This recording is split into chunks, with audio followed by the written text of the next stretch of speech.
Pessoal, assim, ó, The Boys de novo consegue um outro episódio extraordinário. Esse episódio 7 é de se preparar porque tem tanta coisa nele que isso só mostra a qualidade da série. E eu realmente fico impressionado em como que eles conseguem colocar tanto desenvolvimento de personagem num único episódio. Os caras não perdem tempo, cena por cena precisa ter um desenvolvimento de um personagem. Todos eles foram desenvolvidos. Você pega um personagem como o The Deep e compara ele antes e depois do episódio. A Starlight no início e depois. O Butcher no início e depois. Todos eles mudaram. Gente, assim, ó, é que eu não sei se é porque eu tô muito mal acostumado, porque eu vejo as coisas da CW, né, por causa da DC. E, obviamente, eu vejo outros seriados. Eu vejo os seriados bons da HBO.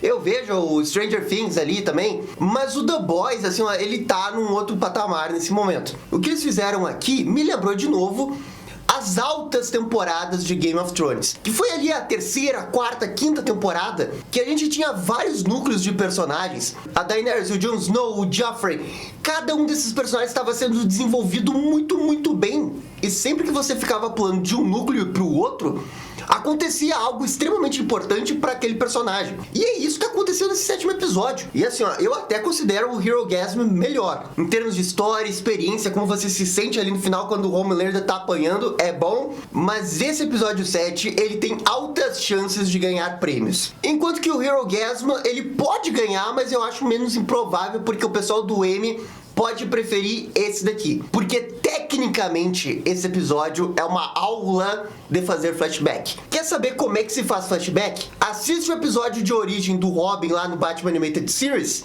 e assiste esse episódio 7 aí do The Boys. É um negócio assim, ó, masterclass, assim, ó, perfeição absoluta. E a gente teve 2 flashbacks no episódio. O flashback do Butcher e o flashback do Black Noir. E cada um deles, à sua maneira, desenvolveu o personagem com um roteiro muito bom, mas uma técnica.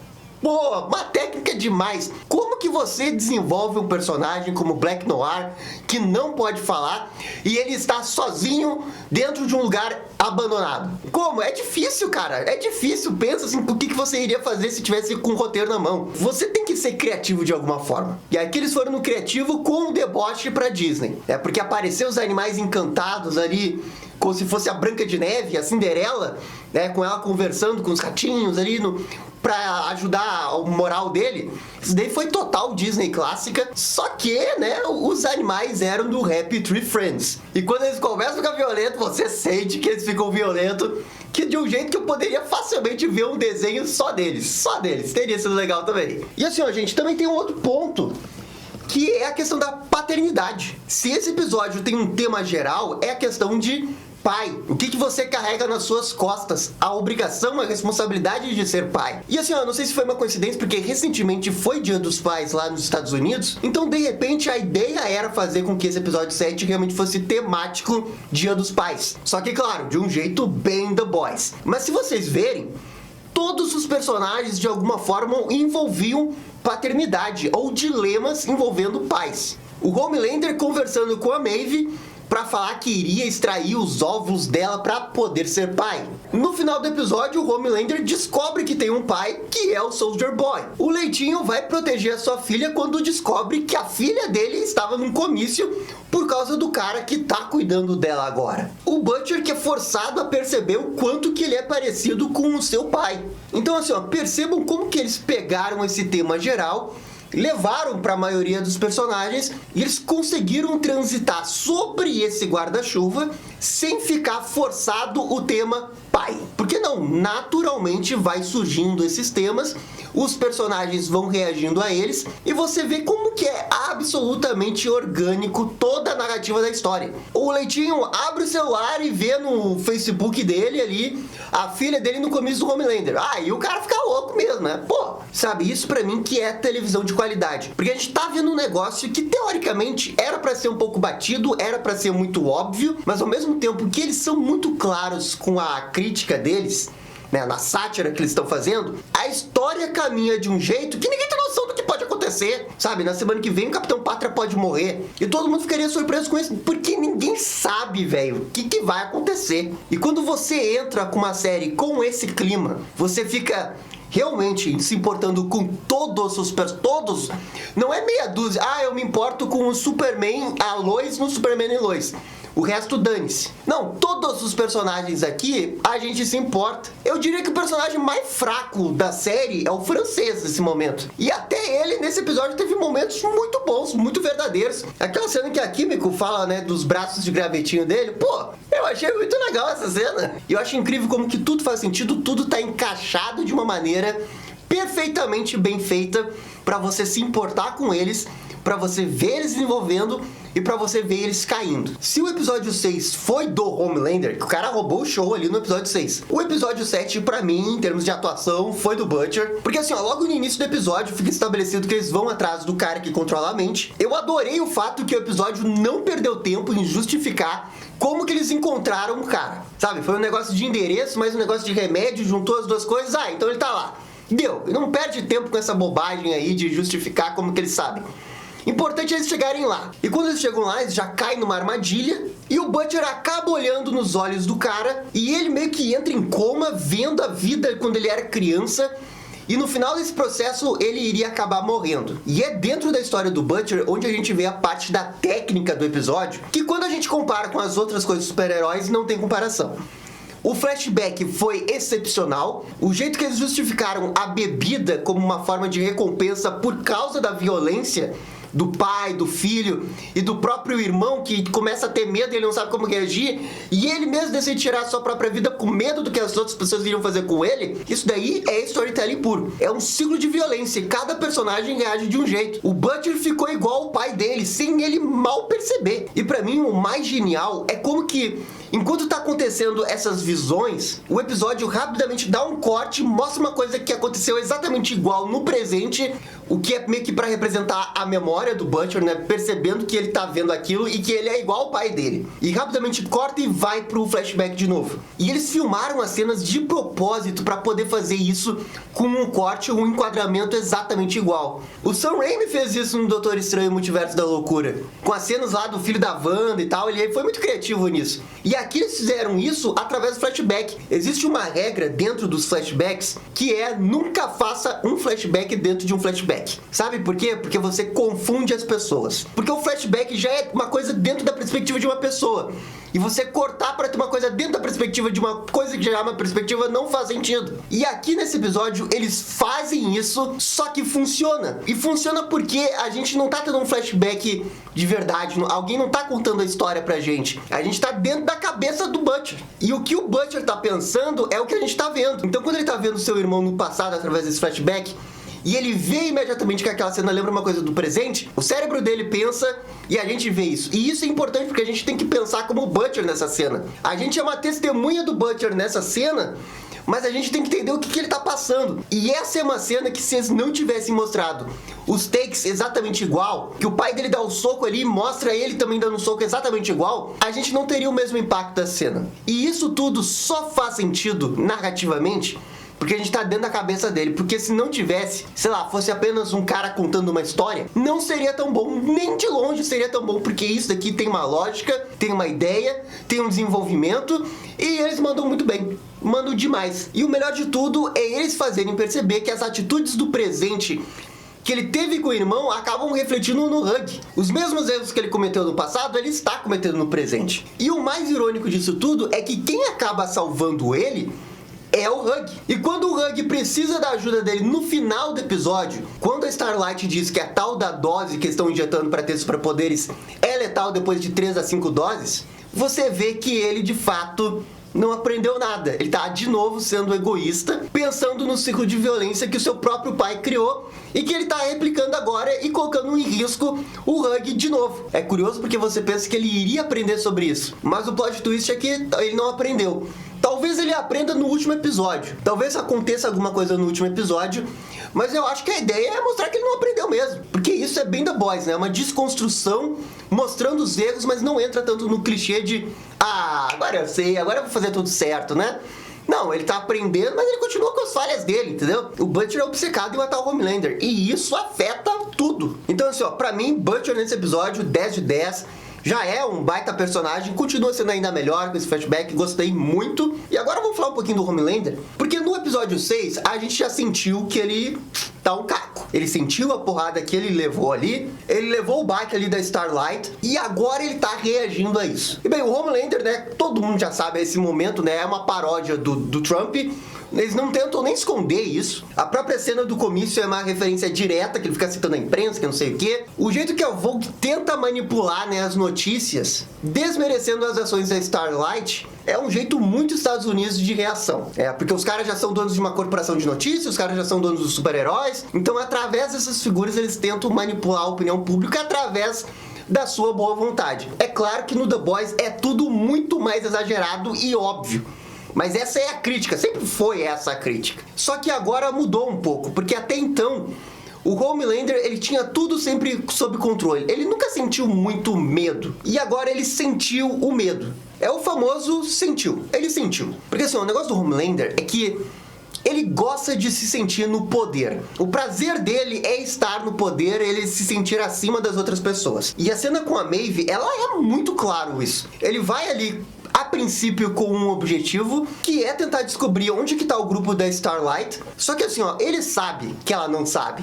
Mas ele tá ali pra ameaçar a Maeve. É isso que ele quer. Então ele começa falando mansamente com ela, né? E no final ele já tá ameaçando ela. E é engraçado porque ele é tão vilão, ele tá totalmente desumanizado. Ele diz que jamais faria algo contra a vontade dela e que jamais iria tocar nela. Mas ele aceita, né, roubar os óvulos dela. Uma coisa que é tão ruim quanto. A questão ali é que ele foi com a desculpa de tentar descobrir onde está a Starlight, mas ele só queria, pro ego dele, se sentir acima de alguém. E quando a Maeve percebe que ele tá com medo, ela inverte totalmente o jogo, porque a cena que era pra ele ameaçar ela, no final quem sai por cima é a Maeve. E o cara se sente ainda pior. É por isso depois quando ele vai no comício, ele tá fora de si. Ele precisa de alguma coisa, alguma plataforma, alguém pra pisar em cima. E daí no comício ali sobrou pra todo mundo. Sobrou pra Starlight, sobrou pra imprensa, sobrou pra pessoas. Porque ele precisa, é o ego dele. O objetivo daquele comício não era pra ele ficar falando da Starlight. Era pra ele falar do cara que quer se eleger presidente lá, o partido que apoia a Vogue lá.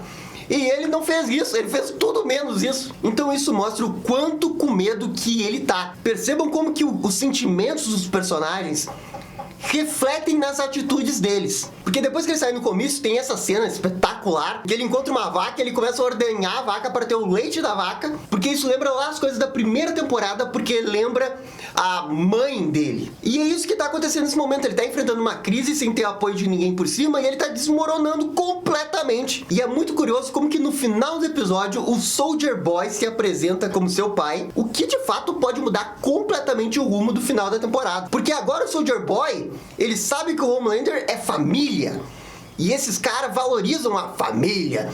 E eu acho que agora ele não vai mais matar o Homelander. Eu acho que ele vai se aliar ao Homelander. E a Vought vai tirar alguma coisa aí pra dizer que, ó, o Homelander de fato tá vivo, mas agora vocês têm que se concentrar na Starlight, que tá roubando coisa aqui dentro, gente. E eu já tô pensando num desvio de informação. E se o Soldier Boy se aliar ao Capitão Pátria, aí vai ficar difícil pros heróis, tá ligado? Porque os dois juntos são praticamente invencíveis. E seria um desfecho de temporada que ninguém realmente tava esperando. E assim, é curioso porque a temporada toda deu esses indícios de que o Soldier Boy é igual ao Capitão Pátria. Claro que a possibilidade dele ser pai dele talvez tenha passado, mas era uma teoria meio absurda e que de fato se confirmou. Mas esse próprio episódio mostra o quanto que eles são parecidos. Pô, tem aquela cena que eles estão atrás do cara que controla a mente e eles encontram ali o padre e a freira no meio da estrada. O Soldier Boy não pensa duas vezes dar um tiro nos caras, porque supostamente eles estariam sendo controlados. E é isso que eu gosto do The Boys, eles fazem tudo pra mostrar que o cara é do mal, só que 2 segundos depois eles mostram que o Soldier Boy estava certo. E que eles, de fato, estavam sendo controlados pelo cara. Então ele estava certo no seu juízo de saber que eles eram do mal. Só que mesmo assim, ele não tentou encontrar uma solução heróica, né? O cara, quer saber? Eu vou matar vocês porque vocês estão sendo controlados, né? Pô, e eu acho que pro Hugh, esse é um momento, assim, determinante. Pra ele ver o quanto que o Soldier Boy, ele não é diferente do Capitão Pátria. E talvez se eles matarem o Capitão Pátria, sobre o Soldier Boy pra eles terem que resolver. Então mesmo que eles resolvam um problema, eles vão ter outro problema. Acho que é por isso que ele já começou até a desobedecer o Soldier Boy pro final do episódio. É óbvio que o discurso da Starlight tava na cabeça dele. Mas quando você vê um negócio assim tão absurdo, que foi quando ele matou ali a freira e o padre, você começa a perceber que ele vai mudar. E aí que tá um negócio muito bom. Tanto o Hug quanto o Butcher estiveram em momentos decisivos de personagens, e cada um deles reagiu de uma forma diferente. O Butcher não contou sobre os efeitos colaterais das drogas que eles estão usando. O Hug desafiou o Soldier Boy pra salvar o Butcher. Aí você percebe o nível de caráter, a diferença, porque na hora da verdade, um foi altruísta e o outro foi egoísta. Essa é a diferença de um super-herói de um anti-herói. Um se importa, o outro não se importa. E claro, o Hugh, os poderes dele são implantados, ele nem é de fato um super-herói, mesmo ele tendo pequenos desvios ali, ele sendo influenciado pelo Butcher, mas no momento real da temporada, ele agiu certo. Então assim, é por isso que eu acho que ele pode morrer no último episódio. Então assim, já vi que o vídeo tá gigante. O Black Noir, gente. O Black Noir também teve esse episódio fantástico, que foi um flashback através dos desenhos. E isso daí foi muito The Boys, né? Porque pega um negócio clássico, pega esses personagens extremamente infantis que você já associa à Disney, aos contos clássicos da Disney, que as princesas ficavam conversando com os animaizinhos e ajudavam elas a transpor qualquer problema, qualquer estado mental. E acontece isso também com Black Noir. Só que acontece de um jeito muito mais violento em The Boys. Quando o Black Noir começa a ver a peça e ele vê o flashback das coisas, eu gosto de ver que eles não tentam nem fazer metáfora, né? É o flashback ali, isso que eles estão fazendo em desenho. E é legal porque também não é gratuito, faz sentido dentro da personalidade dele. E eu acho que isso também confirma a própria origem dele. Porque ainda existia aquela teoria de que talvez ele não fosse o cara que eles falaram que ele era. Porque, sei lá, nos quadrinhos ele não é quem ele disse que é, né? Ele é o clone do Capitão Pátria nos quadrinhos. E assim, em nenhum momento parece que ele é um clone do Capitão Pátria. Agora, será que ele é um clone de Soldier Boy? Não, isso não faz sentido também. Ah, ele é aquele personagem que eles mostraram no flashback lá do outro episódio. E assim, eu gostei muito do flashback não só pela indireta na Disney, porque isso é sempre legal de ver, mas porque ele foi violento estilo The Boys, né? O cara levou soco, o cérebro caiu, ele tentou pegar o cérebro dele pra colocar de volta. E daí, uma sutileza, né? Só mostra o Black Noir colocando a mão na cabeça, mostrando que aquilo de fato aconteceu. Mas assim, só esse flashback eu acho que já é o suficiente. Porque desenvolveu o Black Noir, agora a gente sabe que ele tava fugindo do Soldier Boy. Mas eventualmente ele vai ter que encarar o Soldier Boy. É um negócio que não adianta, ele tem que ser enfrentado. E assim, agora vamos projetar um pouco o último episódio. Porque assim, eu não tenho dúvida. Eu acho que o último episódio vai ser um episódio de vitória dos vilões. Soldier Boy vai se aliar ao Capitão Pátria, vai ter toda uma narrativa ali transmídia pra justificar ele ser encontrado e colocarem ele do bem, e do bem entre aspas, pra estar do lado do Capitão Pátria, e eles conseguirem vilanizar ainda mais a Starlight e o grupo que ela ajuda ali. Eu também tô achando que vai ter um enfrentamento pesado, porque teoricamente o Soldier Boy ainda tá do lado do Butcher. O episódio deve começar com eles indo atrás do Black Noir, mas aí deve ter uma traição de alguém. Eu acho que o Soldier Boy vai trair o grupo deles, e pra mim existe uma possibilidade muito forte de alguém morrer no final da temporada. E assim, eu tô entre o Hugh, o Black Noir e o Butcher. Tô achando que vai ser um desses três aí. É meio difícil de acreditar que um dos três acabe saindo, mas assim, se você parar pra pensar, o Black Noir pode morrer, mas eles podem ter um clone do Black Noir também no final da temporada. Esse é o plot twist, né? O original morre e eles revelam um clone ali, que tem vários clones dele em cima do Capitão Pátria, sei lá o que. E daí seguir um pouco perto das HQs. Isso é uma possibilidade. Ou talvez existe a possibilidade de uma grande estrela sair, né, o Hugh ou o Butcher, pra eles fazerem seus próprios projetos. Afinal, já tem 3 temporadas. A partir da 4ª vai começar a ser difícil de segurar todo mundo pra ficar eternamente fazendo The Boys. Esse é o problema que toda série passa quando passa de 5 temporadas, né? E você começa a ter que matar personagem na série porque o ator quer sair. Espero que não seja nenhum desses casos, porque a 4ª temporada já vai ser começada a gravar agora em agosto, setembro. E eu espero que esteja todo mundo lá. De qualquer jeito, eu acho que alguém vai morrer, e eu acho que o lado dos vilões vai sair vencedor no final dessa temporada. E aí na 4ª temporada, velho, o bicho vai pegar. O bicho vai pegar. Vai ser boa essa 4ª temporada, hein? Mas antes de chegar na 4ª temporada, temos que ver o último episódio, que eu tô achando que vai ser muito, muito, muito bom. A verdade é que isso é só palpite, gente, porque ninguém sabe o que esperar de The Boys. Pode acontecer qualquer coisa. Então Pátria pode morrer nesse episódio aí. Ninguém sabe. Definitivamente pra Vault seria uma coisa boa o Pátria morrer. Mas eu não acho que vai acontecer isso, não. Acho que eles não iriam abrir mão do personagem principal deles assim. É porque é o cara que tá vendendo a série. E tem muita coisa que envolver o Capitão Pátria ainda. Eu acho que dá pra ter um monte de coisa até ele morrer na última temporada. Porque eu acho que ele tem que morrer na última temporada. Não tem o que fazer. Uma outra coisa que dá pra elogiar é o Dean. Né, o Jensen Ackles, né, ele tá sensacional como Soldier Boy. É incrível que ele fez o Dean por tantos anos. E eu tava com medo de ver o Dean na figura do Soldier Boy. E em nenhum momento eu vejo isso. Eu vejo o Soldier Boy ali, uma ótima atuação, ele conseguiu se desprender de um personagem difícil e foi pra um outro personagem tão bom quanto, né? Então assim, ó, pô, parabéns pro Jensen Ackles, tá mandando bem demais. Bem demais. Eu acho que ele conseguiu dar um upgrade na carreira dele. Depois dessa, eu acho que ele vai pra um grande seriado. Ou até mesmo filme. Mas enfim, gente, eu acho que essa é a nossa análise do The Boys dessa semana. O vídeo ficou gigante. Já vou começar a editar agora pra postar logo em seguida. Então, por favor, comentem aqui embaixo. E no mais, é isso daí, gente. Muito obrigado e até a próxima. E esse foi o vídeo da crítica do episódio 7 de The Boys. E aí, gostaram? Não gostaram? Deixem suas opiniões nos comentários. E se curtiram o vídeo, deixe aquele joinha e inscreva-se no canal para ficar sabendo absolutamente tudo sobre Batman. Obrigado, gente, e até a próxima. Tchau, tchau.